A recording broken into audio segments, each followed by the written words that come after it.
nada bom existe em mim, em pecados eu nasci. Romanos capítulo 1, versículo 1 diz: Paulo. Primeira palavra desse livro é Paulo. E hoje nós vamos ver só até aí. Agora vá para Atos capítulo 9, versículo 1.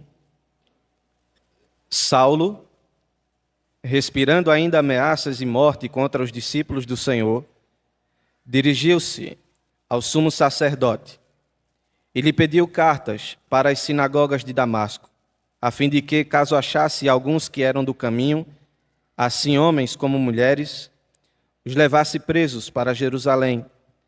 Seguindo ele estrada fora, ao aproximar-se de Damasco, subitamente uma luz do céu brilhou ao seu redor, e caindo por terra, ouviu uma voz que lhe dizia: Saulo, Saulo, por que me persegues? Ele perguntou: Quem és tu, Senhor? E a resposta foi: Eu sou Jesus, a quem tu persegues. Mas levanta-te e entra na cidade, onde te dirão o que te convém fazer. Os seus companheiros de viagem pararam emudecidos, ouvindo a voz, não vendo, contudo, ninguém. Então se levantou Saulo da terra e, abrindo os olhos, nada podia ver. E, guiando-o pela mão, levaram-no para Damasco. Este esteve 3 dias sem ver, durante os quais nada comeu e nem bebeu. Que as palavras dos meus lábios e o meditar do meu coração sejam agradáveis na tua presença, Senhor meu, Redentor meu, rocha minha. Martinho Lutero chamava o livro de Romanos de a parte principal do Novo Testamento e o Evangelho em sua forma mais pura. Digno não só de que todo o cristão saiba de cor, palavra por palavra, mas que também dele se ocupe dia após dia. Romanos, como Lutero escreve, é o Evangelho em sua forma mais pura. E tenhamos ou não consciência disso, a mensagem do Evangelho é a mensagem mais preciosa que o homem pode ouvir, crer e viver. Sendo a forma mais pura do Evangelho, como Romanos é, nós precisamos ouvir, e ouvir de forma atenta, sequencial e rotineira. Há uma série de mensagens, irmãos, que são contrárias ao Evangelho e estão sendo proclamadas em muitas igrejas hoje em dia. Mensagens de autoajuda, mensagens sobre como se empenhar mais, mensagens que buscam encontrar o seu potencial e deixar Jesus orgulhoso com você. Todas essas mensagens são contrárias ao Evangelho porque giram em torno de você. Por isso que não é o Evangelho verdadeiro. Porque o Evangelho verdadeiro não diz respeito a você. Não é sobre os seus planos, sobre o seu trabalho, sobre a sua bondade, sobre o seu sucesso. O Evangelho não é nem mesmo sobre a sua obediência. Essas mensagens pregadas hoje em dia em muitos lugares fazem com que o indivíduo volte-se para si mesmo. Pense que tudo está em suas mãos e que o seu desempenho é o que importa no final. E não exercitam o paladar em saborear o doce e humilde manar que vem do alto. Pelo contrário, estão tentando achar água em cisternas apodrecidas e secas, muitas vezes. Em vez de fazer o ser humano voltar-se para si mesmo, Paulo nem sequer menciona as obrigações que você tem diante de Deus até chegar no capítulo 6. Paulo não está preocupado com isso no primeiro momento. Paulo simplesmente diz ao leitor para considerar não o que ele pode fazer, o que ele deve fazer, mas aquilo que Cristo fez. O ser humano não é o assunto principal de Romanos. O assunto principal de Romanos é Jesus Cristo, e é assim que deve ser. Lutero escreveu que a leitura e a reflexão na mensagem do Evangelho, que é articulada em Romanos, nunca poderão esgotar o seu significado. Você sempre pode voltar a Romanos. Semana após semana viremos a Romanos e a mensagem do Evangelho jamais se esgotará. Nós não ficaremos enfadados desse livro. Nós não ficaremos cansados dele. Como se o Evangelho fosse uma nova moda que cairá e ouvir ele todo domingo não surtirá o efeito desejado nas nossas expectativas de ouvir a voz de Deus. Não. A nossa alma, irmãos, nunca se cansará da história tão antiga e tão nova que é o Evangelho. A história tão antiga e tão nova, que simplesmente fala da obra do Espírito Santo, através do servo de Deus, Jesus Cristo, para cumprir todo o desígnio de Deus, nos abrindo o caminho para a salvação e não abrindo somente a possibilidade do homem ser salvo, pelo contrário, trazendo a garantia de que nele nós podemos ser salvos verdadeiramente. Portanto, semana após semana, nós experimentaremos do serviço do Espírito Santo, preservando o sabor da mensagem do Evangelho, tendo Jesus Cristo como um alimento sempre fresco e delicioso ao nosso paladar. Amém, meus irmãos? A verdade, como Lutero escreve, é que quanto mais se lida com Romanos, mais precioso se torna e melhor o leitor o aprecia. Então, esta série será como sentarmos à mesa e pedirmos ao Espírito Santo que nos alimente desse banquete do Evangelho domingo após domingo. E o tema que eu dei a essa série de mensagens é o Evangelho do fariseu, e fariseu entre aspas. E eu coloco fariseu entre aspas porque nós estamos falando de um ex-fariseu. Estamos falando de Saulo de Tarso, ou simplesmente Paulo, o apóstolo Paulo. E recentemente uma música se tornou muito popular no Brasil e o título dela é O Evangelho de Fariseus. E o meu objetivo é justamente fazer um trocadilho com esta música. O meu objetivo não é elogiar ou criticar essa música. O meu objetivo é apresentar o Evangelho segundo aquele que realmente sabia o que era ser um fariseu. Com isso em mente, nós não podemos começar Romanos sem falar do autor dessa epístola. Mas antes, eu quero explicar para vocês o que é um fariseu. Os fariseus eram uma seita religiosa muito influente dentro do judaísmo no primeiro século, na época em que Cristo viveu. E eles eram homens separados para a lei de Deus. É isso que fariseu significa. É alguém separado. E eles tinham uma tradição oral e também a lei escrita de Moisés. E nos seus ensinos, todos os judeus deveriam observar as mais de 600 leis que estavam na Torá, incluindo muitos rituais relativos à purificação cerimonial, como lavagem de mãos, lavagem de roupa, lavagem de talher e de utensílios. E os fariseus eram, em sua maioria, homens de negócio da classe média, líderes nas sinagogas, e embora eles fossem uma minoria no sinédrio, eles também exerciam muita influência sobre a política e sobre o comércio local. Os fariseus eles eram responsáveis pela compilação da Mishnah, que é um documento que deu continuidade ao judaísmo do Antigo Testamento, transformando esse judaísmo em algo sinagogal, em algo mais popular e menos parecido com o judaísmo rabínico do templo. E nos evangelhos, os fariseus eles são frequentemente apresentados como pessoas hipócritas, orgulhosos. O Senhor declarou em Mateus 23, versículo 3, que eles diziam uma coisa, mas nem eles faziam aquilo que pregavam ao povo. E como regra geral, os fariseus eles eram hipócritas e presunçosos na ilusão de que estavam agradando a Deus, simplesmente porque achavam que guardavam a lei sem entender o espírito dela. E como Jesus ressaltou, por mais escrupulosos que eles fossem em seguir os pontos dos seus ritualismos, eles falharam. E eles falharam em estar à altura da santidade de Deus.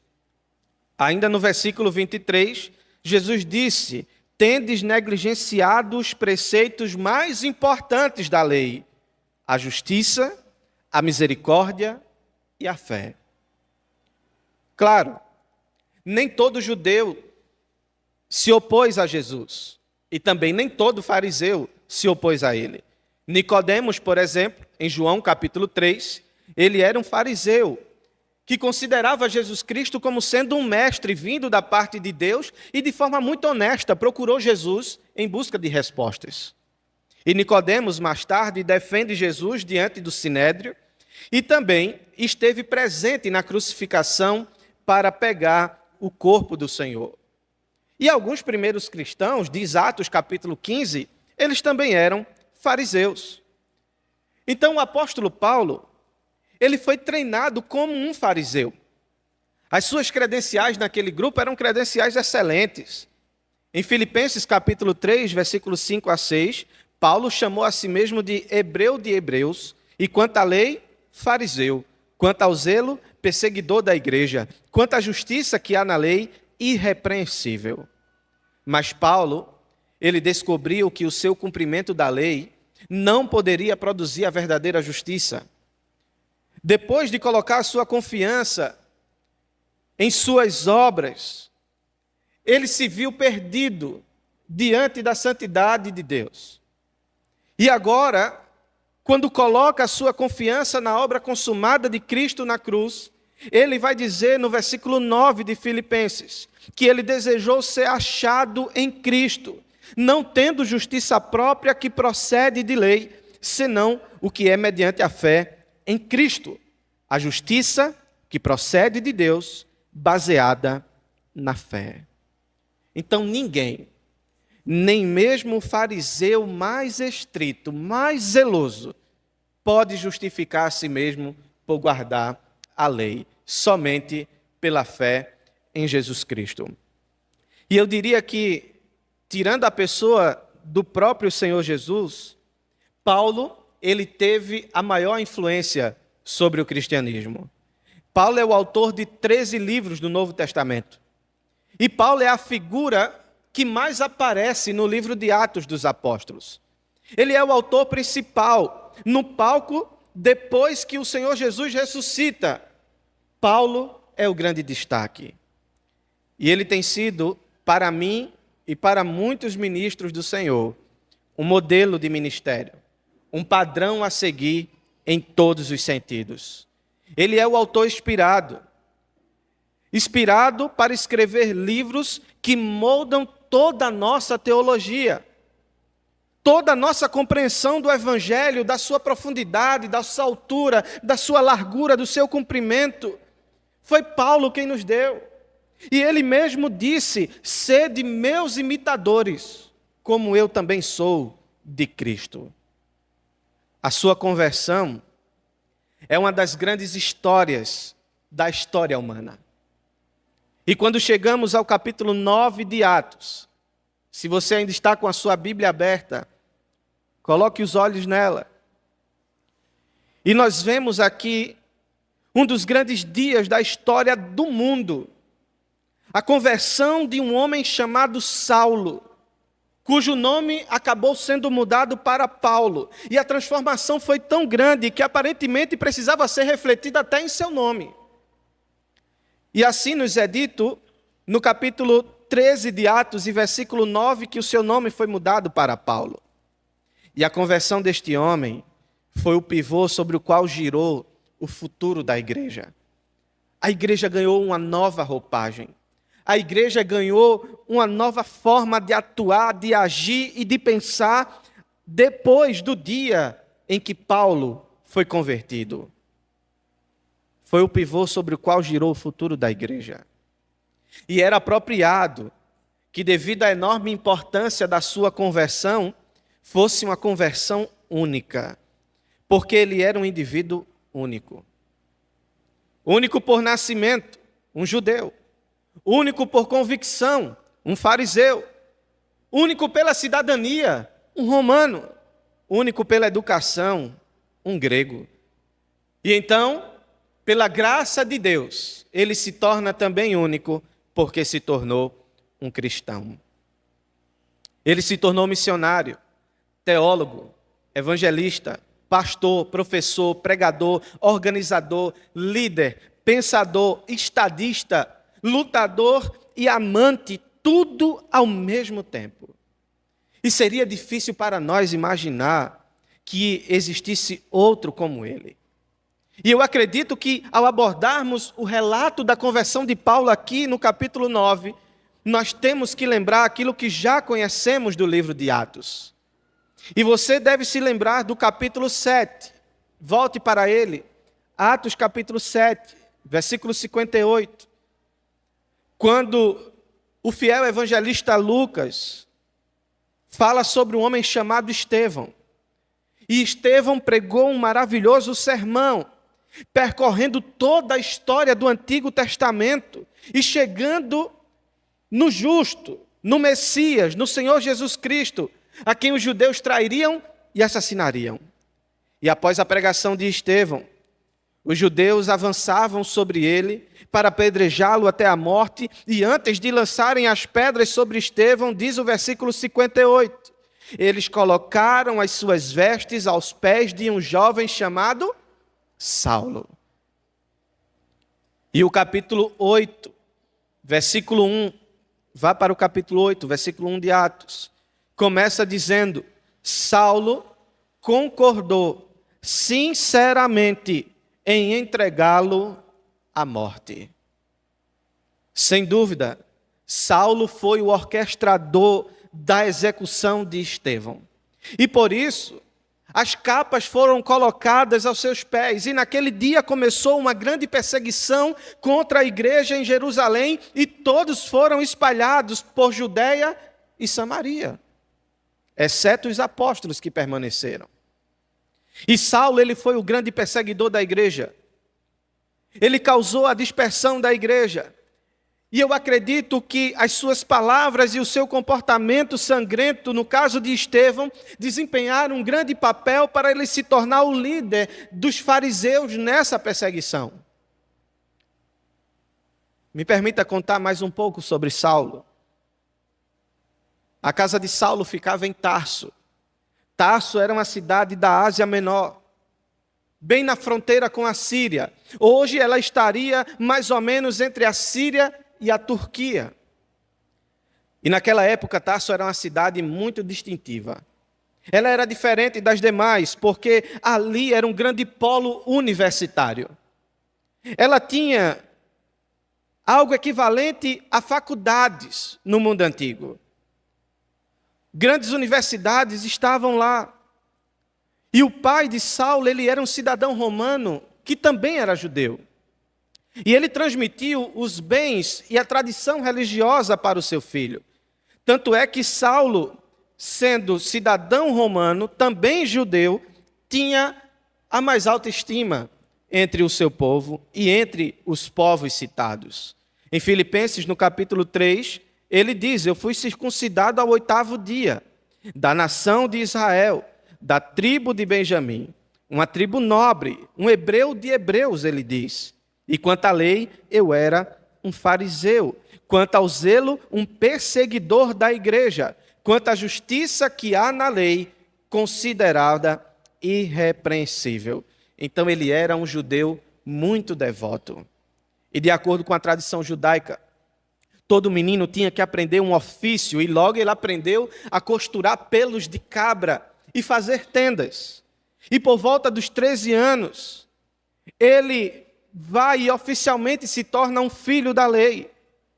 E Saulo assim que se torna um filho da lei com 13 anos, é despachado pelo seu pai para Jerusalém para aprender do melhor da época, para aprender aos pés de um homem chamado Gamaliel. E Gamaliel se torna o professor de Saulo. Então você percebe que desde 13 anos esse menino é colocado para estudar no mais alto nível, participar dos mais intelectuais círculos. Gamaliel era tão elevado e tão reverenciado como professor que ele foi chamado de a bela da lei. Porque a lei ganhava beleza, ficava mais bonita quando era articulada por Gamaliel. Então Saulo ficaria sobre os ensinamentos de Gamaliel, e isso incluiria anos de memorização do Antigo Testamento. Anos de perguntas e respostas intrigantes a respeito do Antigo Testamento. Mas os estudos acabam e Saulo volta para Tarso. Mas agora, um doutor da lei irrepreensível. E por providência divina, na época de Estevão, ele está de volta a Jerusalém. E não sabemos quais foram os motivos que o trouxeram de volta, mas ele vem e ele está muito agitado. Porque ele é um judeu grego e romano. E havia um homem chamado Estevão circulando nas sinagogas e pregando um evangelho de um homem chamado Jesus Cristo. E aquele movimento estava crescendo, pessoas estavam se convertendo. Estes novos crentes estavam dizendo que o homem Jesus Cristo havia ressuscitado dentre os mortos. Então o fogo da ira de Saulo se acendeu. Isto é uma blasfêmia. Para ele isso era uma grande heresia, totalmente diferente daquilo que ele havia estudado toda a sua vida, desde os 13 anos. E a mensagem de Estevão vai crescendo. A conversão vai ficando cada vez mais agressiva. Aos montes as pessoas estão se convertendo. E aí Saulo decide colocar um fim nisso. E não por meio do debate, não por meio da pregação ou do convencimento, mas ele queria executar o líder desse grupo, o grande pregador do grupo, Estevão. E então, Saulo cresce com a sua força de liderança e pela sua paixão pelo judaísmo, para se tornar o líder do movimento para erradicar o cristianismo. E anos mais tarde ele mesmo disse em Atos 26, eu mesmo estava convencido de que deveria fazer muitas coisas para me opor ao nome de Jesus de Nazaré, e eu fiz em Jerusalém. Eu não apenas calei muitos dos santos na prisão por autoridade do sumo sacerdote, mas quando foram condenados à morte, votei contra eles e castiguei-os muitas vezes em todas as sinagogas e tentei fazê-los blasfemar. E com fúria contra eles, eu os persegui até mesmo em cidades estrangeiras. Este é Saulo. Este é o relato dele a respeito dele mesmo. E Lucas diz sobre este homem, Saulo devastou a igreja. A palavra devastar aqui descreve uma fera selvagem atacando. Devastar aqui significa um exército devastando uma cidade. E foi isso que ele fez. Ele expulsou os cristãos de Jerusalém. Todos tinham medo dele e foram embora. E depois de livrar Jerusalém daqueles que ele acreditava serem hereges, ele foi para as outras cidades.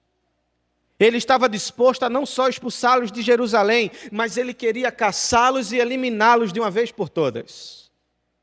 E aí nós chegamos em Atos capítulo 9, no versículo 1, onde diz Saulo, respirando ainda ameaças e morte contra os discípulos do Senhor, dirigiu-se ao sumo sacerdote. E o versículo 2 diz, e lhe pediu cartas para as sinagogas de Damasco, a fim de que, caso achasse alguns que eram do caminho, assim homens como mulheres, os levasse presos para Jerusalém. Ele lança uma campanha feroz, perseguindo os crentes, E ele vai começar um ataque, assim por dizer, em Damasco. Ele era como um cavalo de guerra. Ele tinha um cheiro de batalha, ele respirava fúria. A palavra respirar aqui no versículo 1, significa inspirar. Não era algo que vinha de fora e ele absorvia, mas era um ódio que surgia de dentro do seu coração contra os crentes e contra a mensagem de Jesus Cristo. O próprio fôlego da vida de Saulo era um massacre aos discípulos do Senhor. Ele viveu para prender e matar cristãos. E os historiadores nos contam, irmãos, que as caravanas geralmente demoravam cerca de 6 dias para esse tipo de viagem. E é em uma dessa que Paulo está armado e com a comissão do sumo sacerdote para fazer o que ele queria. Agora observe o versículo 3. Seguindo ele estrada fora, ao aproximar-se de Damasco, subitamente uma luz do céu brilhou ao seu redor. E caindo por terra, ouviu uma voz que lhe dizia: Saulo, Saulo, por que me persegues? Ele perguntou: Quem és tu, Senhor? E a resposta foi: Eu sou Jesus, a quem tu persegues. Mas levanta-te e entra na cidade, onde te dirão o que lhe convém fazer. Os seus companheiros de viagem pararam emudecidos, ouvindo a voz, não vendo contudo ninguém. Então se levantou Saulo da terra, e abrindo os olhos nada podia ver. E guiando-o pela mão, levaram-no para Damasco. Esteve 3 dias sem ver, durante os quais nada comeu nem bebeu. Que mudança de planos, hein, irmãos? Um homem cheio de ódio, com todas as autorizações religiosas e políticas, pronto para exterminar os cristãos da face da terra, de forma súbita, tem os seus planos mudados. E o que é que nós temos aqui? O que temos aqui é que os planos de Paulo foram mudados e frustrados através de um encontro com o Senhor Jesus Cristo. E então vem a sua importante e surpreendente conversão. E eu quero considerar 4 características dessa conversão de forma muito simples e breve. Em primeiro lugar, nós vemos que na surpreendente conversão do apóstolo Paulo de Saulo de Tarso, existe em primeiro lugar um contato divino. Repita comigo. Em primeiro lugar, um contato divino. Versículo 3 diz: Seguindo ele estrada fora, ao aproximar-se de Damasco, subitamente uma luz do céu brilhou ao seu redor. Irmãos, é assim que a salvação acontece. É sempre a vontade soberana de Deus agindo. É sempre o propósito de Deus na vida de um ser humano. Acontece pelo poder de Deus e pela determinação do próprio Deus. Este é um ato soberano. Um ato soberano de direito de Deus sobre Saulo. Todas as pessoas que são salvas por causa de uma obra soberana de Deus. Mas nem todas têm o mesmo tipo de experiência de Saulo. Deus chama, mas ele geralmente chama com uma voz mansa e delicada. Mas no caso de Paulo, ele chamou com uma aparência ardente e esmagadora. Uma voz forte, uma voz devastadora, encontrou o apóstolo Paulo no meio do caminho. Era meio-dia. O sol estava no seu ápice, no momento em que ele mais brilha e mais ilumina. Mas havia, irmãos, algo muito mais brilhante do que a luz do sol no caminho de Damasco. Havia alguém que brilhava muito mais do que o sol e que estava agindo soberanamente para salvar esse rebelde.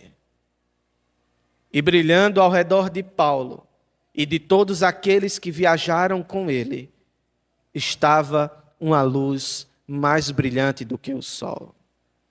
O sol está brilhando, mas estava brilhando distante. Essa luz estava brilhando mais do que o sol, mas estava no meio deles. E todo o grupo cai no chão tomado de terror. Milagrosa, sobrenatural, transcendente e brilhando mais do que o sol do meio-dia. Essa é a aparição de Jesus Cristo para Saulo. E no capítulo 26 de Atos, onde o testemunho de Paulo novamente é dado, diz que os homens se levantaram, mas Saulo permaneceu deitado no chão. E já no capítulo 22, no versículo 9, diz: eles ouviram o som, ouviram barulho, mas não conseguiam entender o que Jesus falava. Foi uma experiência única. Jesus estava ali para converter Saulo, de forma que aquilo que Saulo entendeu bem, os outros nada entenderam. É semelhante ao que acontece domingo após domingo nas igrejas. Pessoas ouvem a mesma mensagem, o mesmo evangelho, o mesmo apelo para se arrependerem, se converterem ao Senhor Jesus. Mas uns ouvem, outros nem entendem aquilo que está sendo ouvido. E por que isso acontece? Isso acontece porque a salvação é um ato soberano de Deus. E quando ele se revela, o homem entende. E quando ele não se revela, o homem não entende. Você só vai entender o que está sendo pregado nesse momento se Deus soberanamente agir e brilhar no seu caminho de Damasco. Eles não entenderam. Eles não conseguiam articular ou distinguir as palavras de Jesus, mas a luz chega até o alvo. E Saulo não só ouve e entende Jesus, mas ele vê Jesus. Os homens só viram uma luz brilhante, mais brilhante do que o sol, mas Saulo vê Jesus. Observe o versículo 7. Os homens que viajavam com ele ficaram mudos, ouvindo a voz, mas não vendo ninguém. Mas esse não é o testemunho de Paulo. Paulo diz no versículo 17, veja se está assim, Atos 9, 17. Depois, Ananias sai e entra em casa. E depois de impor as mãos sobre Saulo, diz: irmão Saulo, o Senhor Jesus, que te apareceu no caminho. Ele viu o Senhor. O Senhor apareceu-lhe no caminho. E no versículo 27, Barnabé o segurou, levou até os apóstolos e descreveu-lhes como ele tinha visto o Senhor no caminho. E em seu próprio testemunho, no capítulo 22, versículo 14, Paulo disse: o Deus de nossos pais te designou para conhecer a sua vontade e ver o justo e ouvir uma declaração da sua boca. Paulo viu o Senhor. E você diz: bem, o que é que isso significa, pastor? Paulo viu o Senhor. Em 1 Coríntios 15, 8, Paulo explica sobre as aparições de Cristo a ele e diz: e afinal, depois de todos, foi visto também por mim. Ele estava dizendo que viu o Cristo glorificado. Ele viu o Cristo transcendente saindo do meio dessa luz resplandecente e brilhante. E aqui está uma sequência gloriosa. Estevão, ele foi apedrejado por Paulo, e a multidão também o apedrejou. E nesse momento, o que é que Estevão viu, irmãos? Estevão viu os céus abertos, e ele viu quem? O Senhor Jesus à direita do trono de Deus. Jesus em pé à direita de Deus. Ele viu o Senhor Jesus ao lado de Deus no céu. Essa foi a visão de Estevão. O céu se abriu e o Cristo glorificado apareceu. Mas agora, com aquele que liderou e apedrejou Estevão, a revelação é diferente, embora parecida. Os céus se abrem mais uma vez. Só que agora Jesus Cristo vem do céu ao seu encontro. E os céus se abrem e este homem assassino chamado Saulo vai contemplar a glória de Jesus Cristo na mesma pessoa que Estevão viu. E diante da glória de Jesus, Estevão orou, irmãos. E aqui a oração de Estevão estava sendo respondida. Estevão diz: Senhor, não coloque este pecado sobre a sua responsabilidade. Estevão estava dizendo: Senhor, perdoe-os por isso. E aqui o Senhor está prestes a perdoar aquele que liderou a execução e responder à oração de Estevão. Qual é a aplicação que nós tiramos disso, meus irmãos? A aplicação é que o contato divino é o que salva o homem. Deus soberanamente, Ele faz contato com o pecador, que é objeto da sua graça eletiva e do seu poder regenerador, que é soberano. Nem sempre a conversão e o contato divino é tão dramático, mas Ele sempre é soberano. A salvação de qualquer pessoa é totalmente iniciada por Deus. É por isso que o Evangelho não é um conselho. É por isso que o Evangelho não é uma lista de regras que você tem que obedecer para ser salvo. O Evangelho é o anúncio de uma mensagem de que o Deus soberano está disposto a salvar e salva aqueles que Ele elegeu antes da fundação do mundo.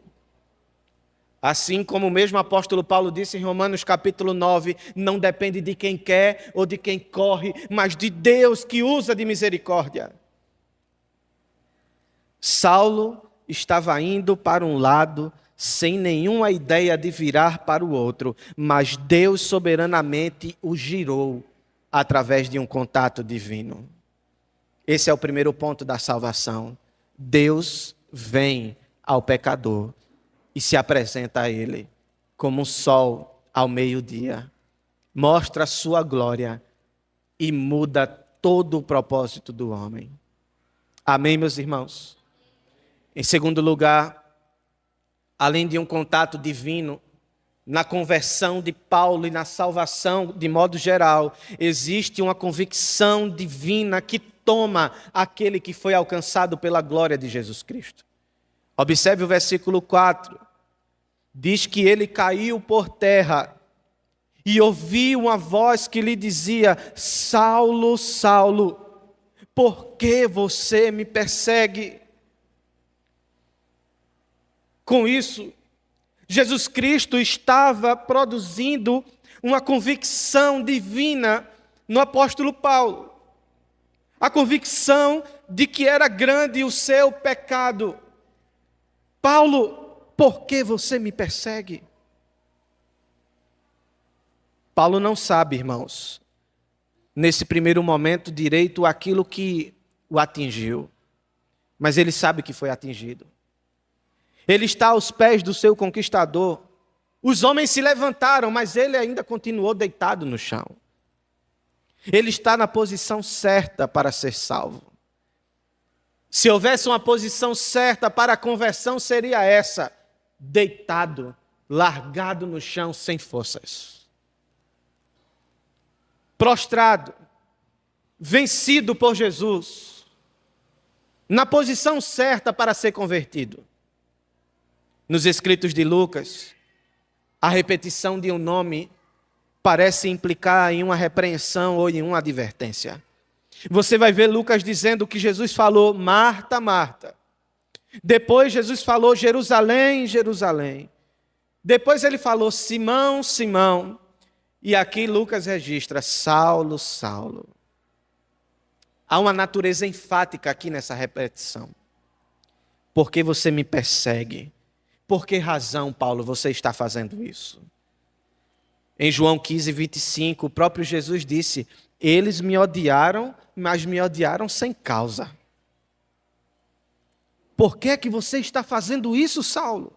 sem causa. Essa é uma declaração emocionante, irmãos, do Senhor Jesus. Por que você está me perseguindo? Mas pense comigo, onde é que Jesus estava enquanto Paulo perseguia a sua igreja? Jesus estava ressuscitado, à direita de Deus, onde Estevão viu ele. Mas ele fala com Paulo, dizendo, por que você me persegue? Enquanto Paulo perseguia a igreja, Jesus diz que ele é o perseguido. Aqui está o fato, irmãos, de que o Senhor Jesus, ele se identifica com o seu povo. O Senhor Jesus, ele toma as dores do seu povo. O Senhor Jesus, ele se identifica com aquilo que acontece conosco, porque nós estamos ligados a ele e ele está ligado a nós, de forma que aquilo que nos acontece é sentido por ele. Ele toma sobre si as nossas dores. Jesus está ligado a todos os membros da igreja, a todos os membros do seu corpo. E cada golpe que é dirigido contra nós é recebido em Jesus e toca ao céu. Jesus Cristo está verdadeiramente identificado conosco. Portanto, perseguir-nos é persegui-lo. Tocar num servo de Deus é como tocar nele.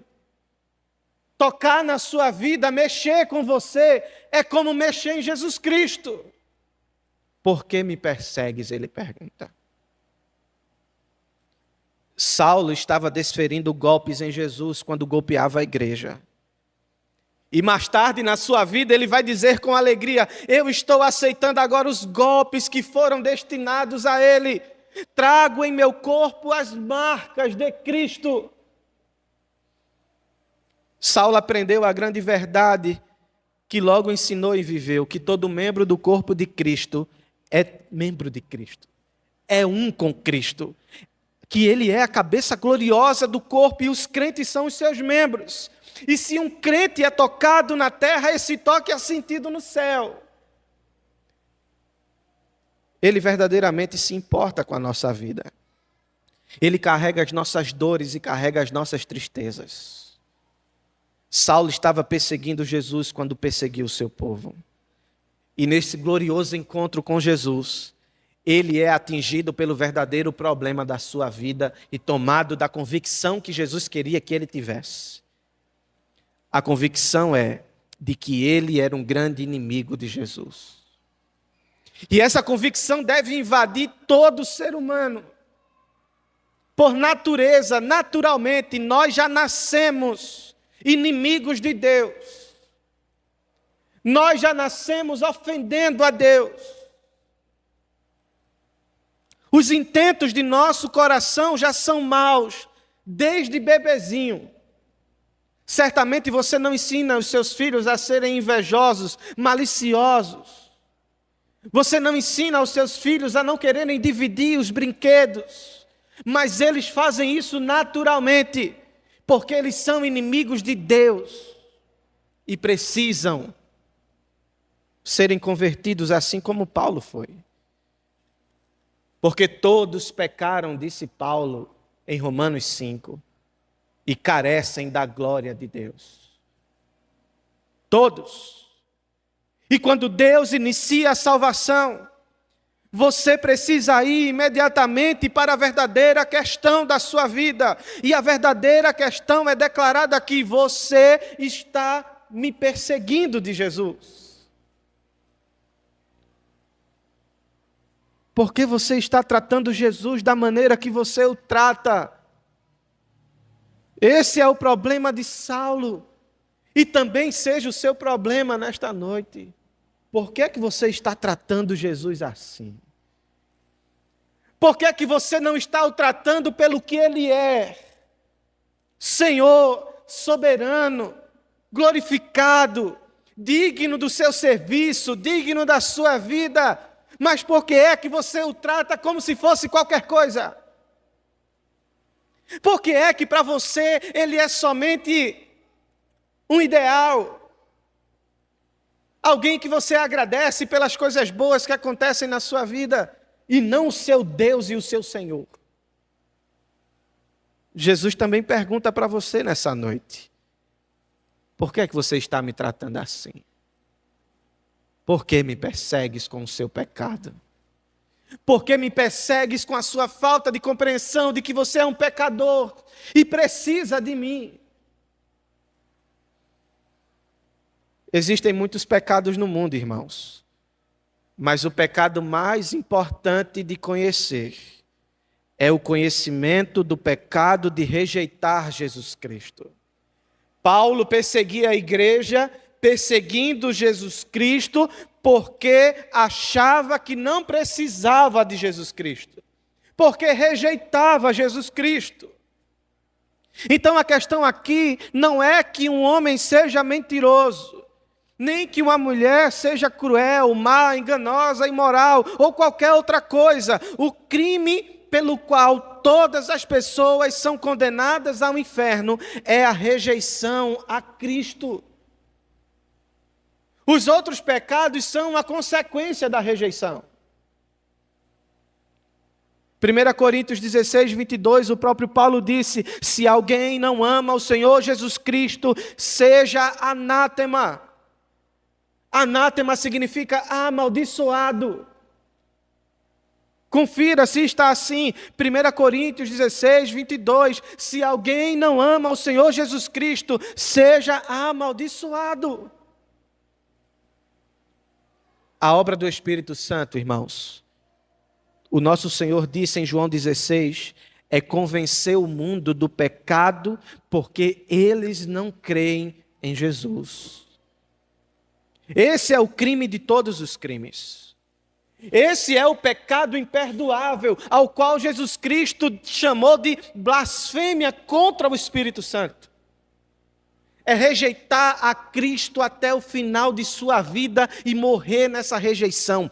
Isto é blasfemar contra o Espírito Santo, que nos convence do pecado, da justiça e do juízo, e nós rejeitamos o seu convencimento. O pecado imperdoável, o crime mais hediondo possível. E Saulo é literalmente esmagado com essa acusação. Você está perseguindo o Filho de Deus. E essa é a convicção que deve residir no coração. Irmãos, Jesus também nos esmaga nessa noite. Nos esmaga para que alcancemos a mesma convicção. Somos pecadores, carentes da graça de Jesus Cristo. Sem Cristo, o que existe em nós é somente rejeição e perseguição. Sem Cristo, nos resta uma vida amaldiçoada e perturbada. E esse pode ser o seu caso hoje. Talvez você tenha conhecimento religioso, até seja melhor do que a maioria dos evangélicos comuns. Você é um homem bom e está tentando fazer o que é certo. Você é uma mulher direita, mas sem a convicção de pecados e que necessita da graça do Senhor, você está em guerra com Jesus e não tem como vencer, você será vencido. Mas quem sabe, você é de igreja, você é evangélico. E você persegue a igreja também. Sabe como? Quando você diz que ela não é importante. Quando você diz que todo pastor é ladrão. Quando você diz que existe muita hipocrisia na igreja. Tocar na igreja, nas ovelhas de Deus, é perseguir Jesus. Por isso, muito cuidado com aquilo que você fala a respeito da igreja do Senhor. Você está em grande perigo se faz assim. Porque o mesmo apóstolo Paulo disse em Gálatas que Deus não se deixa escarnecer. Tudo que o homem semear, certamente colherá. Talvez você esteja aqui e não é um crente. Você tem vivido uma vida longe de Jesus. Os seus pecados são muito. A sua vida é uma vida longe de Jesus. Sua vida é triste. O seu fardo é pesado em seus pecados. Mas saiba, o pecado está lhe matando. E eu preciso lhe alertar a respeito disso. Você também precisa saber que o seu pecado está lhe afundando e vai lhe condenar. Você precisa de Jesus Cristo. Você precisa do perdão que só Jesus Cristo pode dar. Mas antes disso, vem a profunda convicção de que você é pecador, de que você é pecadora. Em terceiro lugar, existe a conversão divina. Primeiro, o contato divino. Depois, a profunda convicção de pecado. E, por fim, a conversão. Observe o versículo 5. E ele disse: quem és tu? Aqui é Paulo falando. Quem és tu? E qual é a próxima palavra que está aí, irmãos?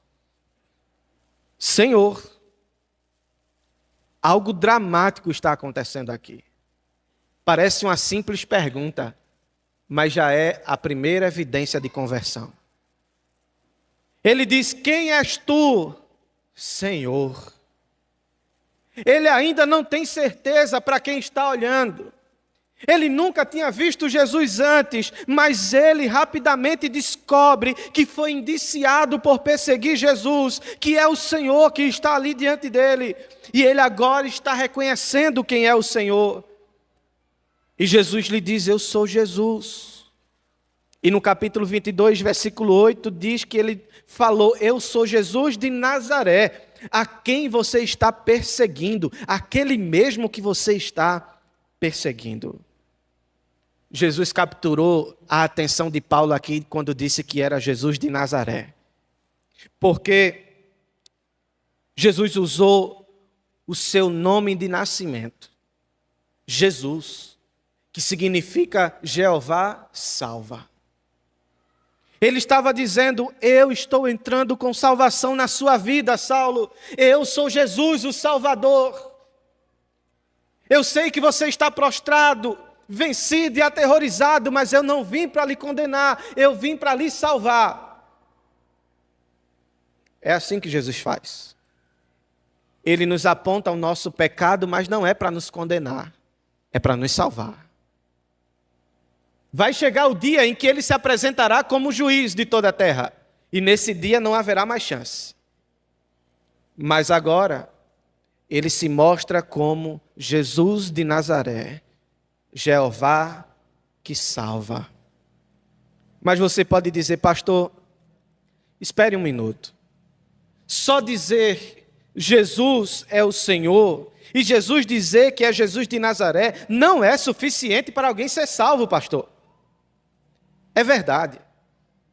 Nem todo que sabe o nome de Jesus e que chama Jesus de Senhor é salvo. Mas Paulo conhecia o evangelho que perseguia.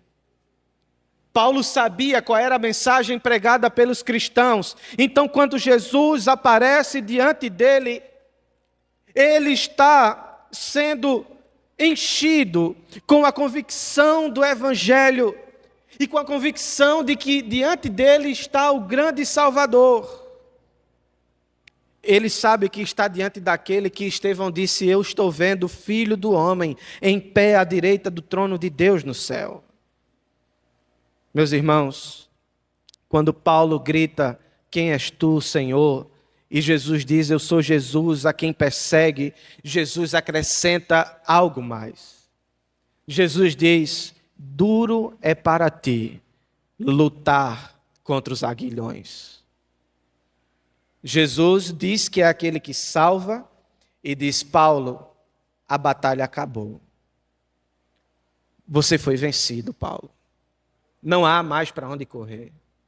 Os aguilhões, irmãos, eram instrumentos usados para furar e cortar os bois, para os manter no caminho que o dono queria. Jesus diz: Paulo, eu estou te furando. Eu estou espetando você para guiar você pelo caminho que eu quero. Pare de lutar, você está vencido.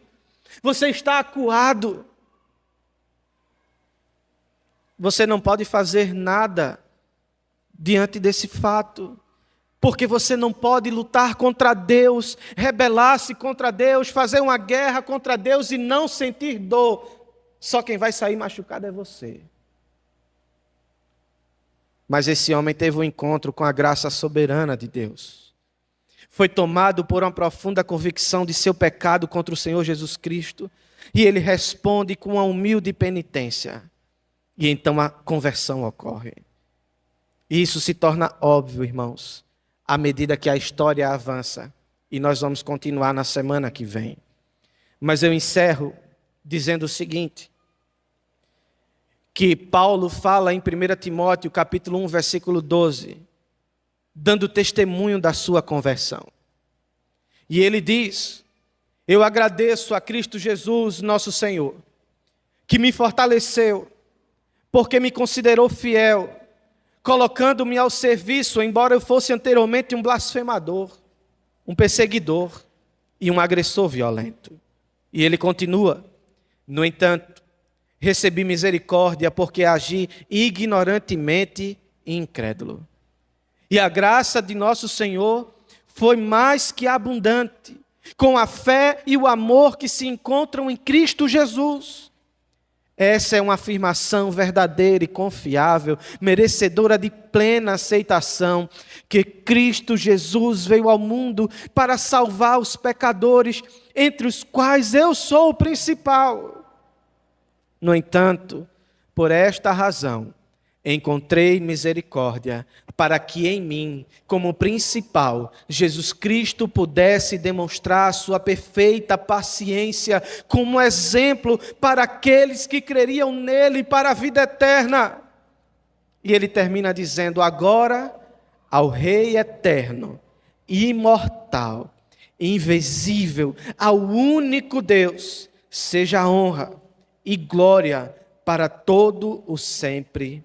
Amém. Fique de pé, por favor. Esse é o testemunho de Paulo. Esse é o relato daquilo que estava acontecendo no interior de Saulo, o perseguidor. Ele diz: antes de Cristo, eu era um blasfemador, um perseguidor e um agressor violento. Paulo se lembrava, e lembrava muito bem de quem ele era antes de Jesus Cristo, nos fazendo querer entender que não importa quem somos, o que fizemos, o nosso passado, em Cristo há salvação, redenção e um recomeço para as nossas vidas. Não importa a nossa idade, não importa o nosso status social, não importa, éramos pobres, miseráveis, pecadores, mas um dia, louvado seja Deus, Jesus Cristo estendeu as suas mãos e nos tirou do lamaçal do pecado, para nos colocar em lugar de príncipes, herdeiros dos céus. No entanto, recebi misericórdia. Não é sobre o quanto você é bom. Não é sobre o quanto você é obediente e Jesus pode aplaudir você lá do céu. Não. É graça e misericórdia. É aquilo que não merecemos. Jesus veio ao mundo, Paulo diz, para salvar pecadores, dos quais ele se considerava o principal. E essa convicção deve tomar a sua vida também. Quando alguém disser, pense na pessoa mais pecadora que você conhece, você deve lembrar do seu próprio rosto, o principal dos pecadores. No entanto, também lembre-se que você encontrou misericórdia diante de Deus, porque em você, Paulo diz, Jesus mostrou a paciência dele e fez de você um exemplo para outros que creriam nele para a vida eterna. Jesus pode salvar você. Jesus pode redimir a sua vida e lhe livrar da condenação eterna, lhe livrar desse fardo que tanto pesa sobre os seus ombros. Reconheça que é pecador, creia no Filho de Deus e o adore, e o reconheça como Senhor. Termine como Paulo, ao Rei eterno e imortal, invisível, ao único Deus, seja honra e glória para todos sempre. Amém. A salvação é um milagre.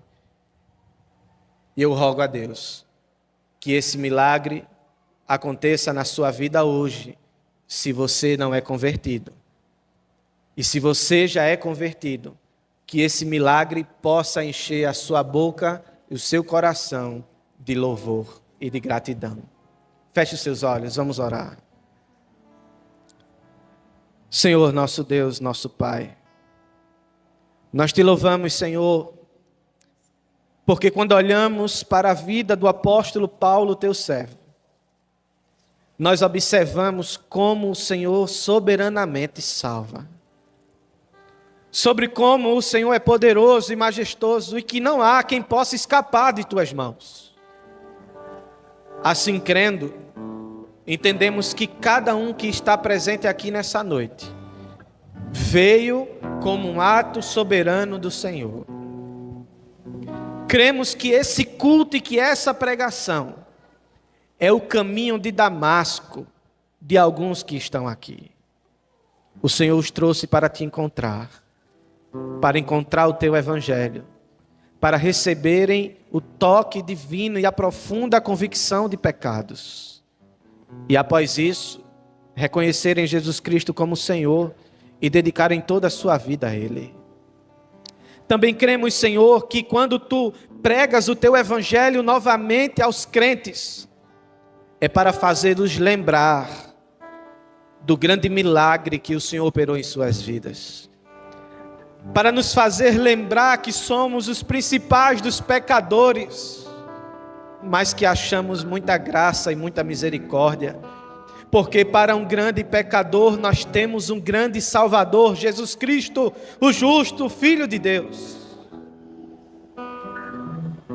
Que os crentes saiam daqui mais cheios de alegria e cheios do Espírito, mais dedicados ao Senhor, e que os não crentes saiam daqui salvos, como filhos de Deus, como aqueles que tiveram os fardos aliviados, que tiveram as lutas vencidas, as escamas dos olhos tiradas, e alvos do maior milagre da existência, o novo nascimento, a conversão.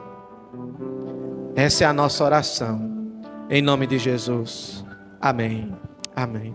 Vamos louvar o Senhor com alegria, com entusiasmo, por esse milagre que somos nós, por esse milagre que Ele operou e realizou em nossa vida. Feche seus olhos, medite nessa canção.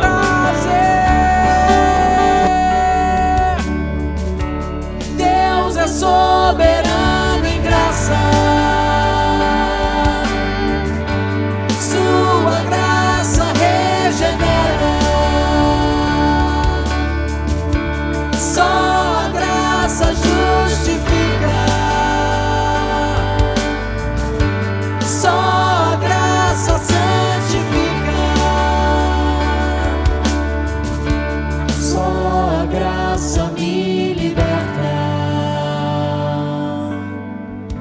só a graça me consola, só a graça me sustenta, só a graça tudo